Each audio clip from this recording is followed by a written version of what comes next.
Assalamualaikum warahmatullahi wabarakatuh. Sampurasun. Wilujeng tepang sareng kelompok 7 anu anggotana Aya Indra Setiawan, Yang Horiatul Umah, Hoirin Inayah, Nur Fauzia, sareng Jidan Ahmad Muhyiddin. Dina mata kuliah Basa Sunda berbasis IT anu lawongan ayeuna bade ngabahas ngeunaan carita wayang tingkat SMA sederajat kelas 12.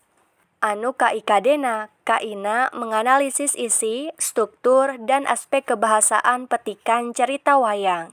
KD-na mengkreasikan petikan cerita wayang secara lisan atau tulisan ke dalam bentuk lain, seperti drama, cerita pondok, dan puisi, dengan memperhatikan struktur dan kaidah kebahasaan. Nu dimaksud carita wayang. Asalna tina kecap bayang anu hartina wangun adeg pangadeg jelma, boh lahirna boh batina. Dumasar kana bentukna, wayang mangrupa sarupa jejelmaan tina kulit atawa tina kai nu diibaratkeun nu dilalakonkeun dina carita Mahabharata jeung Ramayana. Dumasar kana wangun pagelarana, wayang mangrupa seni pagelaran dina wangun drama nu has, nu ngawungkus seni sora, seni sastra, seni rupa, seni musik, seni tutur, seni lukis, jeung sajabana. Carita wayang asalna ti India, lebet ka Tatar Sunda ngaliwatan jalur dagang, tuluy digunakeun pikeun media dakwah nyebarkeun agama Islam ku para wali. Sajarah carita wayang. Carita wayang asalna ti India, asup ka urang bareng jeung asupna agama Hindu. Tapi ku para wali wayang dipake pikeun media nyebarkeun agama Islam.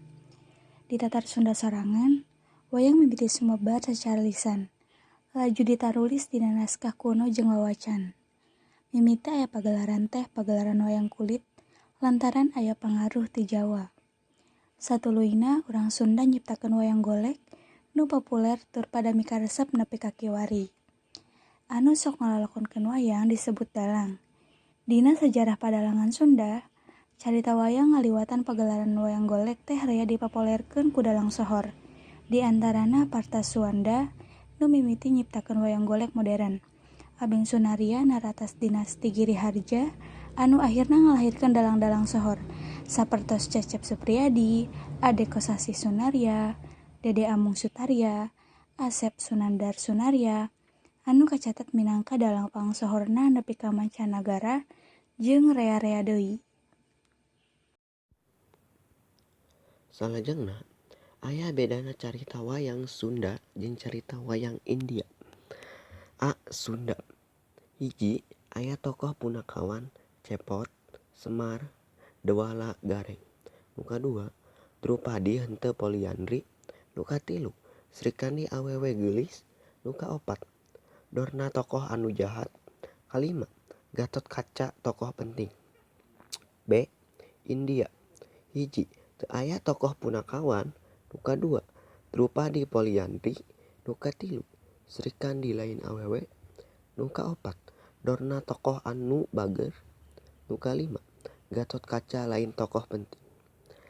Sumber carita wayang. Hiji, Mahabharata. Ieu carita dikarang ku Wyasa. Eusina nyaritakeun parebut tahta kerajaan antara Pandawa jeung Kurawa. Kadua, Ramayana.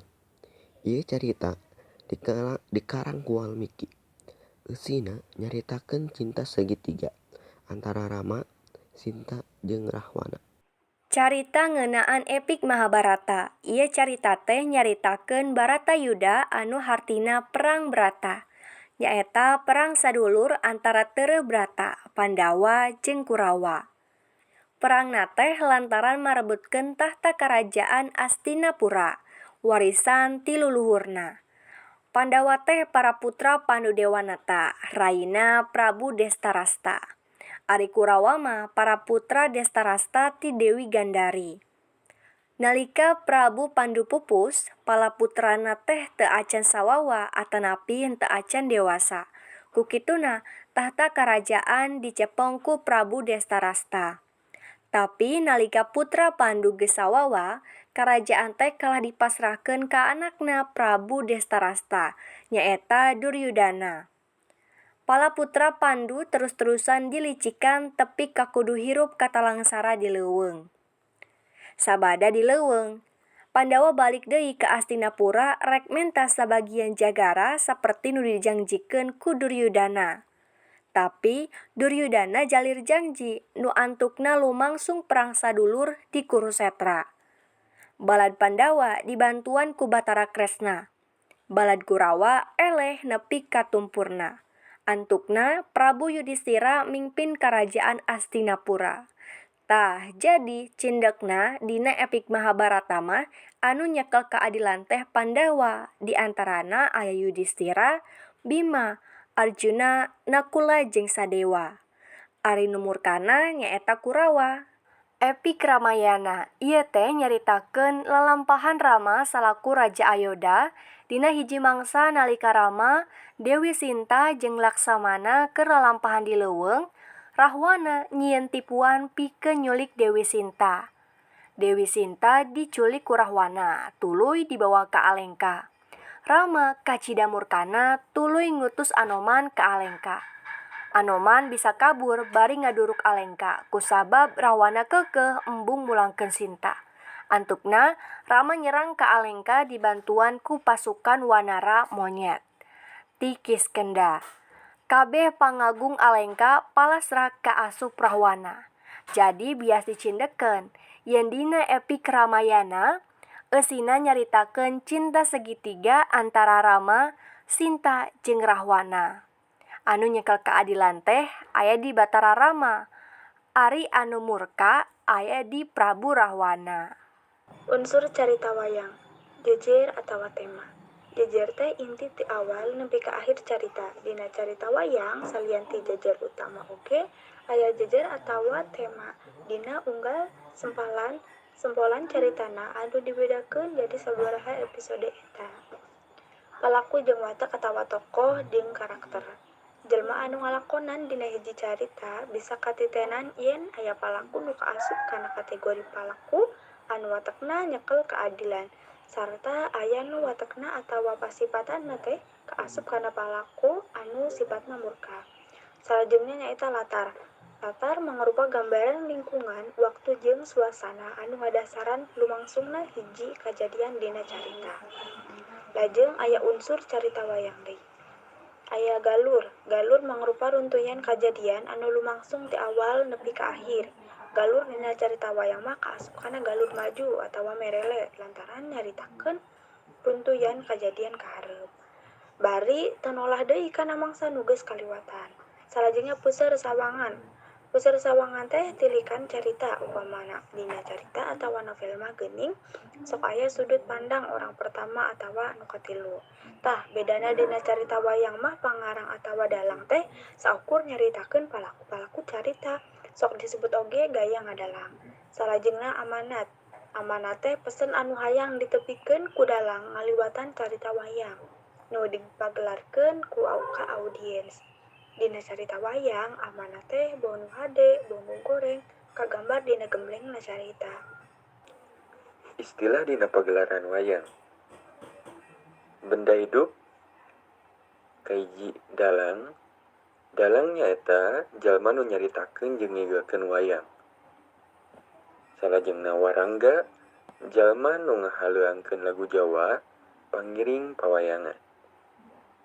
Nu katilu aya panjak, jalma nu maenkeun alat musik Jawa.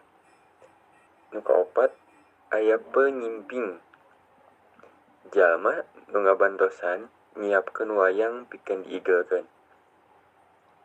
B. Benda mati. Hiji aya wayang kulit, gamelan, kelir, debog, belencong, cempaka. Evaluasi. Hiji. Epik Mahabharata nyaritakeun ngeunaan sabudeureun perang sadulur antara Pandawa jeung Kurawa. Sebutan sawae nu kaasup kana 5 Pandawa. 2. Dina epik Mahabharata aya hiji tokoh nu ngaranna Dorna. Cik jentrekeun non bedana tugas Dorna ti carita wayang Sunda jeung Dorna ti carita wayang India. Nu katilu, pek sebutkan jejer utama tina carita wayang Mahabharata. Nu kaopat, pek analisis unsur carita wayang tina epik Ramayana tragedi di leuweung Dondoka. Nu kalima, pek modifikasi atau ngarobah sempalan carita wayang kana wangun sejen.